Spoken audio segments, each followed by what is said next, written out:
On Monday, 15 migrants boarded the Bibi Stockholm, a 500-man capacity barge docked in Dorset.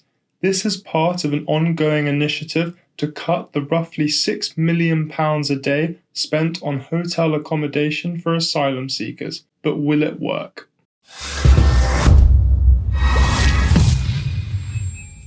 Firstly, the current solution of paying hotels and inns the ludicrous sum of about £2 billion a year to house asylum seekers, most of whom are really economic migrants, is unsustainable. It's not fair at all to the British public who pay for it through high taxes and who are currently going through a cost of living crisis. Therefore, alternative, cheaper accommodation is needed. Secondly, as the Justice Secretary Alex Chalk stated, migrants have no right to demand 4-star accommodation.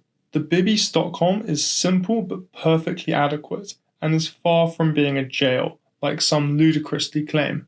All of its rooms have a bed, desk, and storage. They are also all en suite, which is better than my own flat. Frankly, simple but decent lodging is the most one can expect when there is an ongoing housing crisis.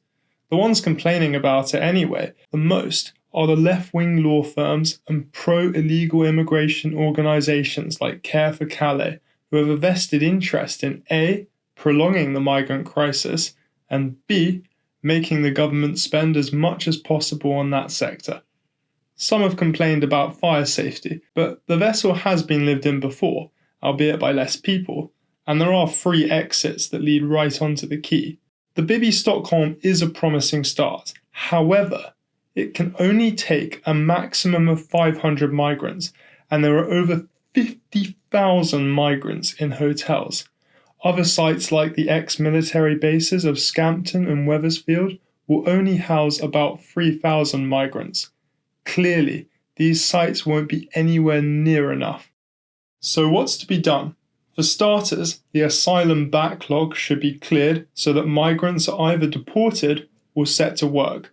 Most are economic migrants from places that are not at war, like Iraq and Iran, and are not really refugees, so should not have their asylum claims accepted.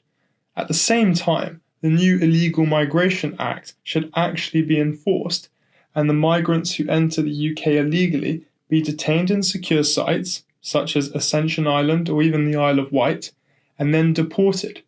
Only tough measures will ease pressure on our overloaded island and preserve our way of life. Just because the whole world wants to come here doesn't mean they can.